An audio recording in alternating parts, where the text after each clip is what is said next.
Are you suffering from the great resignation in the workplace today, where millions of workers are quitting their jobs and leaving your organization? Today's episode will be especially helpful for you then. Hi, I'm Monica King, founder and CEO of InnovatorsBox, and you're listening to Dear Workplace by InnovatorsBox. Today, I want to start by first saying thank you. Thank you for being a part of Dear Workplace's journey as we reflect on important questions about the workplace. Thanks to your curiosity, questions, and sharing, a few days ago, we reached over 1,000 downloads from 30 countries. We're humbled to hear how you find these insights helpful and reflective. We look forward to continuing to highlight stories and perspectives as you navigate this changing workplace. We also wanted to ask a small favor. We're currently competing in the 16th Annual Podcast Awards and would love your support. Dear Workplace is running for 4 categories and will love your vote for Best Female Hosted Podcast, Best Asian Hosted Podcast, Business, and People's Choice. And it's absolutely free to cast your votes. Go to podcastawards.com and sign up today. Votes will be counted from July 1st to July 31st, 2021. So thank you so much. Now let's get on to today's show. So a week ago, one story became a headline across all news platforms. 95% of workers are thinking about quitting their jobs. That's a lot of people expressing a strong feeling. According to the job site Monster.com, when they polled over 649 employed U.S. workers on June 14th, they learned that 95% were considering leaving their jobs because they are so burned out. That's right. If you feel like you've seen some friends quitting jobs, starting new jobs, and transitioning to new fields, you're sensing it, right? CNBC says we are going through the Great Resignation movement. Millions of people prefer to quit rather than going back to the office in which they felt underappreciated and had bad managers. You heard it. People are saying enough is enough. This is why there are dozens of reports and interviews of how recruiters and employers are saying how it's becoming harder to find good talent. The talent itself is speaking about how this is the best time to get your promotions and a jump start on a new career. The key still is, how are you, leaders and companies, making note of this change in designing a workplace that is truly honoring all generations to feel included and encouraged to be who they are? Today, at Dear Workplace, we'll uncover and discuss more about how we can create a workplace of belonging for all generations. The problem some companies are making is that they're trying to put a Band-Aid on the problem, right? So diversity, great. So we're going to just hire more people of color, people who look different than us. So that's diversity, right, in a sense. But is that equity and inclusion? Absolutely not. Generation Z and Generation Alpha, I believe the next generation after them is called, they give me hope. They are bold in a way that I don't believe any other generation has been. And they have and are blazing through challenges that I'm not sure my generation would have been able to do. And I think you're right. Like there's definitely a lot you can learn by taking degrees and studying this stuff, but there's also a lot that is never really going to teach you. You know, we work now across 13 different countries, across almost every time zone in the world, in cultures that are radically different, in languages that are completely different. And I don't think I could have gone to business school to study how to manage a team, which is now 120 people. Never was I like, oh my gosh, it's so good to see you. How's your day been? Are you ready to rock and roll? So I knew then that the way I communicate and how my tone is, how my delivery is, has to change depending on who that person is. A lot of my employees are different ages. I have 18-year-olds, I have 25-year-olds, and then I have 55-year-olds. So every day, my tone is changing, my delivery is changing, my approach with them changes. You very much realize that there are so many different people with many different kinds of experiences, and those shape how you view the world. And oftentimes it's not, they're not necessarily the same as yours.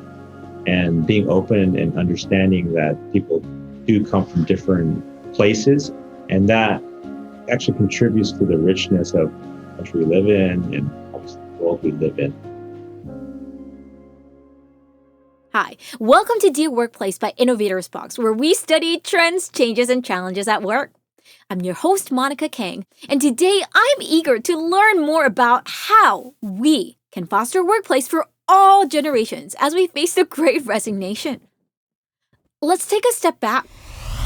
When did you last work at a job in which you felt at home, at ease, and appreciated? What was different? What made you love what you do? If it's been a while, that's probably a warning sign that you have contemplated the great move that everyone is making right now in their careers. And for companies, here is the nuance that you want to remember as you notice this shift. There are 3 elements that make people want to leave jobs. First, they are unhappy at the office. Second, they had time to reflect during the pandemic on what they really want and how they want to live. And third, there is someone else who is providing that inclusive workplace that makes them feel appreciated and valued.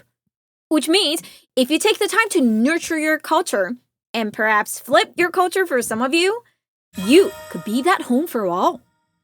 The office that makes your people feel appreciated, valued, understood, and eager to come to the office as who they are. If you're truly ready to build that workplace, today we want to unfold all the different hows you'd want to think about. The first step is to recognize that building a workplace for all cannot be a band-aid solution.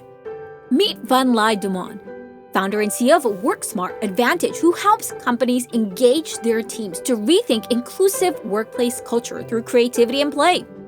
Van shared how from diversity to inclusion to fostering a belonging workplace, many organizations are missing the mark and not thinking about the full picture in the decisions and the actions they are taking. The problem some companies are making is that they're trying to put a Band-Aid on the problem, right? So diversity, great. So we're going to just hire more people of color, people who look different than us. So that's diversity, right? In a sense. But is that equity and inclusion? Absolutely not. Absolutely not. You may have given someone a seat at the table, but are you hearing them? Are you giving them a space for their voice to be heard? Are you attributing their ideas to them? And I think what the other problem is, I feel like companies, human beings, individuals, we look at diversity, equity, and inclusion as an event rather than a process, right? Rather than developmental. We also sometimes look at it as outside of us rather than something we have to fix inside of us first. And I think the first step is to get people to realize, like, we all have biases, right? It doesn't make us a good person, a bad person. We all have biases. And the first part is to be aware of what those are so that we can make changes. Start from within before outside. What do you feel companies miss the mark? Oh boy. Okay. So, hang on. Let me. Okay. Maybe I don't care about offending people, but so I think companies are missing the mark oftentimes because it is a box to check, and it really takes intention to make sure that it's not just something you're saying, a phrase that's spoken out, but that it's something that you really are looking at intentionally and seeing how it's affecting the culture of your organization. And I also don't think that they see the loss that they're not feeling the loss. They're not feeling the loss of if we were listening to more voices, if we were allowing everyone to have their ideas heard, if there was true equity inclusion, like, how much better can this organization be? So it was almost like getting stuck in that, like, it's good enough, all right? It's what we know.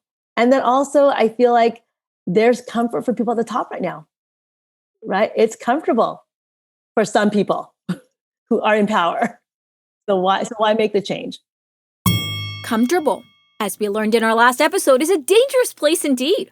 From innovation to new ideas, nothing really grows there. Yet Van is spot on. And thank you for your honesty here. Many organizations are not changing because they are comfortable saying, this is how it is. This is why bringing in an amazing speaker or doing a once-in-a-lifetime annual retreat isn't making your people stick around. How you feel at work every day is what matters most. How it felt to be in that team meeting when everyone joked about something I didn't get. versus how my manager spoke up for me when I didn't raise my hand on an idea I pitched. These moments are compounded when we reconcile over time whether our offices are ones that really understand and value how we feel, think, and express. This is why when we think about a workplace for all generations, we have to stop seeing this as a temporary solution. That's a band-aid, as Van said. Rather, I suggest starting from the root. The root, Abraham Kim will share, is that everyone is different. It always has been and always will be. And the more we acknowledge that and focus on being curious about those differences, the more we'll be able to learn about how we could design a place for all those different perspectives, personalities, and work styles. You very much realize that there are so many different people with many different kinds of experiences, and those shape how you view the world. And oftentimes it's not, they're not necessarily the same as yours. And being open and understanding that people do come from different places, and that actually contributes to the richness of the country we live in and obviously the world we live in. I mean, and it also enriches you personally, right? Because it provides a unique perspective on how the world works. And I think that surprises me at times, and that really excites me. But at the same time, it makes things difficult too, because sometimes you don't see eye to eye. But if one has the value of that, yes, we can come from different places. We may not always agree, but we agree to work together, then we can move forward in a constructive way. So. Abe Kim is the executive director of the Council of Korean Americans and is one of the most thoughtful leaders who has a knack for working across all 5 generations. When I asked him how he collaborates with so many stakeholders and diverse team members, he brought it back to the root. Appreciate how people are different, and that when you face conflict in those differences, get curious instead of seeing that as a conflict. That takes a sense of deep self-awareness and humility as a leader. It's one thing for you to understand how you like to work best, but it's another to always remember that you are working with others. And when you work together with others, you want to be mindful of their preferences, their thoughts, their voices, and their work style too. I asked Abe if he could share more about how we could start reframing how we think about and care for our people. He says to start thinking about their well-being as a whole. Regardless of age, we all want to be understood. Have you taken the time to ask how your people are really feeling at work? I think at the end of the day, people want to know that you care, and you care them not for whatever utilitarian value that you can offer them for having this kind of relationship, but you really do care about the person, right, and their development, and also care about their health and their well-being as an individual, right? And so I think oftentimes, and I'm sure yourself and many of your audience members encounter where, there are people that want to engage you, but they're trying to get something out of you, right? And they're real only interested as soon as you don't provide any value to them, then it's just, I have no interest in maintaining the relationship. So, and you feel a little used. Indeed. So how can we make sure we build better non-transactional relationships no matter our position in the office?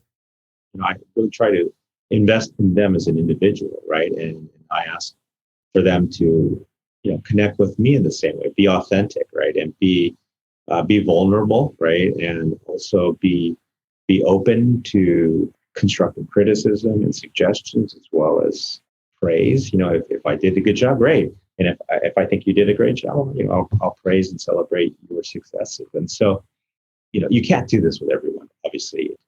But the people that you do value who they are as a person, and they share common values with you and common mission in life and things like that, I think part of it for us, or at least me, is to connect and invest in them and spend time with them and do things with them. Make the time to connect and spend time with them. If your people only connect with one another to talk about work, then you're not really giving them the space to connect as a person and as a whole being. I appreciated Abe sharing that we may not be able to provide that in-depth connection and attention to every person, but being intentional in every moment, as much as you can, makes a difference. When something is late, how do you follow up with your colleague? When your peers succeed in a project that you couldn't join, how do you congratulate them? Caring may seem like somewhat of a simple solution, but it takes a lot of intentionality and thoughtfulness that all of us can do, especially as leaders who are in the position to design a workplace culture and experience for all. But you don't have to stop there. Caring can mean thinking about what you say and how you say things to different colleagues, knowing that they will respond and engage to different communication styles. For instance, due to both generational and personality differences, some of my team members prefer to do meetings or phone calls to discuss things, while others want an email or text update. I realized only thinking about my preferences when designing the workflow is being selfish, as it wouldn't permit other colleagues who wanted different communication style to feel included or heard. This was the lesson Kelly Cunningham learned, especially as she noticed herself handling more pressured conversations during the pandemic as a retail store manager and an entrepreneur. One thing I can definitely say that I have changed and that my peers have noticed that I've changed is my tone. Your tone and how deep, how serious your tone is, how perky your tone is, can definitely let the other person know how you're feeling or how you mean it. So sometimes, I come off, since I do come off so direct, when I'm talking to someone who might not have that direct personality, I know that I need to change my tone. I know that some of my words, I could be saying the exact same words I would say to someone else, but in a different tone, and they take it completely different. I was one that was very business. When my associates would walk into the store, it was, and I'm very transparent with it. I am one who was, hey, let's go ahead, let's do a temperature check. Let's go ahead, get you clocked in, and let's start our day. Never was I like, oh my gosh, it's so good to see you. How's your day been? Are you ready to rock and roll? So I knew then that the way I communicate and how my tone is, how my delivery is, has to change depending on who that person is. A lot of my employees are different ages. I have 18-year-olds, I have 25-year-olds, and then I have 55-year-olds. So every day, my tone is changing, my delivery is changing, my approach with them changes. Even from the way I'm learning that, I need to smile a little bit more when I talk, just so they won't look at me like I'm being, so direct, So, just the facial gestures can go a long way with communication. But I do know that because I am so direct, I know that now I have to really learn the person that I'm talking to. So that even though my communication is great and I feel like it's direct, the point is now for my communication to become effective. Effective indeed. The more you get to learn about your colleagues and peers and really understand what their communication and work styles are like, the better. Kelly is mindful of these nuances as someone who is overseeing a lot of people, both in her day job as a store manager, a Bath & Body Works, and as an entrepreneur, as the founder of the fashion house. She started her company because of the lack of a fashion community in Danville, Virginia, and wondered why can't we have amazing fashion shows and communities outside of New York and Los Angeles? It's incredible. You'll have to check out her work. But she shares she wanted to do both fashion and retail because she loves working with diverse people. I asked how she takes the time to hone her craft as a manager and as an entrepreneur. As much as I teach and train, I also learn. So, even though I'm a manager, I have a manager. That person has a manager. So, and there's a lot of situations that I have not had the opportunity to come across to know how to deal with them in an expert manner. So I do utilize my peers as a good way to learn from. I am a fan favorite of TED Talks, TEDx's. So I am one who will Google in a minute, how can I find a podcast? How can I find, some extra learnings on what we're ready to, go into now? One thing that my company, we actually touched on, and it was very, I would say fortunate. It was very great to see is we even though we're in the retail, and that's why I say retail teaches you everything in life. We touched base on implicit bias. So the companies, wanted each district to kind of dig into, different things, different topics, different generational things that are going on, and how can we don't have to agree, but how can we all just understand why we might not agree? So when the company took on implicit bias, that's me owning a little bit more of my craft. I was so anxious to touch in on that and do my research and kind of dive into it. Kelly continues to share more how from unconscious bias training to leadership fellowship programs, she sought out to proactively learn and unlearn. And I'm hearing, again, the key reminder that we heard earlier in this process. It's okay that we have some disagreements with colleagues. The key is rather to seek understanding and be intentional in our actions in what we can do about it to work together. That being said, here's a healthy reminder that none of this is just textbook learning, nor can be a one solution that fits all approach. Blair Glencourse shares a bit more about how, when he looks back at his journey building Accountability Lab for the past decade, his best skills and insights as a leader on how to build an inclusive team across generation was not found in textbooks, but rather from experience and years of practice. And I think you're right. Like, there's definitely a lot you can learn by taking degrees and studying this stuff, but there's also a lot that is never really going to teach you. We work now across 13 different countries, across almost every time zone in the world, in cultures that are radically different, in languages that are completely different.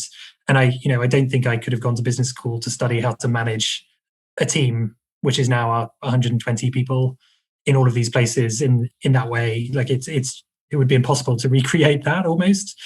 So that, is incredible. And you learn so much just from doing and figuring this out as you go. So I found that, a lot of the sort of traditional skills are not always as useful as you might think. A lot of the stuff I studied, which was about international relations and economics, is useful background, but on a day-to-day basis isn't always, the kind of skills that I turn to. The things that are really important, I think, are the slightly bigger, softer skills. Empathy and listening, for example, is really where we begin with everything. How do you become an active listener? How do you really understand what it is that others are facing and think through how best to support some kinds of solutions if you're able? I think that's a really big one. Delegation is a really big one, especially, of course, as you grow. I think there is a tendency to kind of hold on tight to things, particularly if you start and everything is small and all the ins and outs, and then slowly it grows to a point where that's just not possible. You have to understand how to give power away and trust others to follow through, even if it's not exactly as you yourself might have done things. That's another big one. Really being values based is a big part of what we do. And again, it's not so much a skill, although I think it can be learned to some extent, that values really need to guide decision making. And I'm finding that's how you keep the sort of heart beating in an organization. If you can build a culture that is based on values. Build an organization with a heartbeat that is based on values. How is your organization's heartbeat? Accountability Lab is a global translocal network that makes governance work for people by supporting active citizens, responsible leaders, and accountable institutions. Their goal is a world in which resources are used wisely, decisions benefit everyone fairly, and people lead secure lives. What are ways you are maintaining the heartbeat and culture you want for your people? In our last episode, Blair shared how he offers his team access to an online wellness program that is accessible 24/7 so that any colleague can get counseling and wellness resources. Is there anything else that you do? But of course, there are challenges. Keeping the culture alive, keeping the momentum up in these times is really difficult. So we're trying to find new ways to do that. We now set up kind of wellness email newsletters within the organization every couple of weeks. We're having a lot more intentional meetings of different people within the organization and team meetings, and just trying to connect to each other in all sorts of new ways virtually, which are challenging. And I think that's the elements of all of this that no one seems to have quite worked out. How do you recreate the magic of in-person meetings when you can't be together? But we're getting there, slowly, and I think it is pushing us to reinvent some of our systems in ways that are useful. Let your workplace's workflow and environment reflect the values that you stand for. What do you stand for, and what workplace are you really creating? That intentionality really matters to create a place for all. And guess what? There is another thing Blair reminds us is key in this culture development. It's patience. Being patient, it takes a long time. I think there's a sense, and I certainly had this sense at the beginning, that things are going to happen really quickly, that you'll get, so much done. But the kind of thorny problems that we are dealing with in our own different ways take a long time. The change can take years. There are conversations I started almost a decade ago that are only now kind of leading to some sort of change one way or another. So that's another big piece of things. It's to kind of keep the faith and be patient, because slowly, if you're doing the right things and you're building the right networks and creating the right kind of change, then eventually it will pay off. Persistence, patience, and thoughtful caring makes a difference. This goes back to Van's note on how, if we truly want to design a workplace for all generations, we shouldn't take a shortcut. Plan for the marathon. And while at it, take a moment to really understand all generations, including our younger Gen Z and Gen Alpha. Brandy Nicole Johnson, executive coach and head of learning and development at DoorDash, shares why she is excited about our new young workforce. Generation Z and Generation Alpha, I believe the next generation after them is called, they give me hope. They are bold in a way that I don't believe any other generation has been.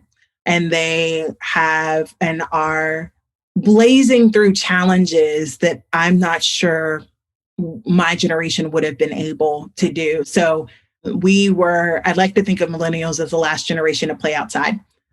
So I still remember life before cell phones, before everybody had one. I still remember dial-up internet. I still remember the Rolodex and no one having like a true contact list. I still remember bulletin boards being everywhere because there was no Pinterest. And so because of how technology has completely transformed the way we live, the way we move, the way we are, I also think that not only is there a different level of scrutiny that they are navigating very, very well, but they also have a different level of boldness. And I hope that boldness falls upon every generation, but specifically when I think about Generation Z and Generation Alpha and what they really have an opportunity to do, I believe the world is a better place because they are here. And I only hope that leaders that are currently in place make sure that they leave the world better than they found it. And so for me, that's something I'm thinking about. I'm not necessarily thinking about us. I'm thinking about those that come after us. I still want there to be a world for them to have, for them to continue to cultivate, and for them to continue and invest in. I want them to be able to have the same access to opportunities, if not more, because more has become available by way of us deciding to live differently, to work differently, to be different. I think there is a tremendous opportunity for us to rise to the occasion in the same way that we watched that generation. We are here for not just the current generation, but for the future generations. That should be within all employers and leaders' mindset. If we are only thinking about what we know and what we've done before, how are we thinking about what else could be done? The bonus that we have in each generation isn't something we can recognize by interpreting from only one lens. We want to see that across all lenses. So as Brandy said, there is hope. But it's up to us to create that hope. Whether you are a leader, entrepreneur, or a young professional, we all can help create that workplace together by caring for one colleague at a time, by asking and taking the time to learn more about how they really feel. Perhaps if we all did 1% more of that each day, we'd have a better world and a workplace that we wouldn't mind getting up in the morning for. And if this 95% massive job quitting situation is one wake-up call for your organizations, don't let this be a moment you pass by. Learn from this moment what you could do differently to see a world where we could all thrive, no matter where we work. The choice is yours. Thanks for joining us today. This is Monica Kang, your host at Dear Workplace. I hope you've enjoyed today's show. Thanks to our guests for sharing your insights on this topic. Next, I'm curious to explore skills in the workplace. Should we learn how to code more? What kind of people skills should we focus on? Should we not worry about getting educational degrees? Bring your questions and thoughts, and I'll see you next time. Hi, I'm Monica Escobar, the visual brand designer at Innovators Box, and I hope you're enjoying Dear Workplace. I'm passionate about design, and I get to dive deep into my creativity while designing for Innovators Box. This show is brought together by our awesome team: producer Saren O, audio engineers Sam Limer and Ravi Ladd, Kelly Gravo on marketing, website designer Akriti Pandi, myself, graphic designer, and Luke Helder on music. And of course, Dear Workplace is hosted and directed by Monica Kang, founder and CEO of Innovators Box. To continue the conversation of reimagining the workplace, visit us at innovatorsbox.com. Also, don't forget to subscribe, leave a review, and share. We'd love to hear what you enjoy and what I can convince Monica to talk about in our next episodes. See you next week.